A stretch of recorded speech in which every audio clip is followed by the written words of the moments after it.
Good morning, everyone. My name is Ana Marie M. De Los Santos, and today we're going to tackle the water pollution and treatment, drinking water, and waste management.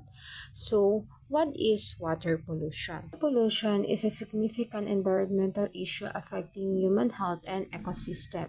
Proper Proper water treatment and management are crucial for safe drinking water and sustainable development. Water pollution occurs when harmful substances like chemical waste or microorganisms that contaminates water such as river, lakes, or oceans. What are the causes of water pollution? So first we have the industrial discharge. When we say industrial discharge, this is the chemicals, heavy metal, and also solvent from the factories.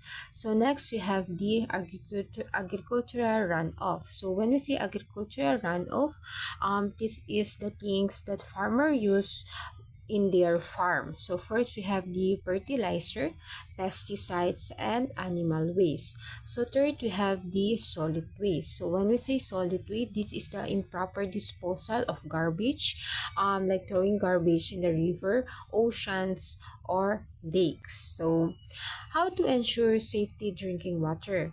What we need to do. So first we have the coagulation and flocculation. So when we say coagulation and flocculation, it is a chemical added to water-bound particles into large clumps. So second, we have the sedimentation. So when we say sedimentation, it is clumps settled at the bottom.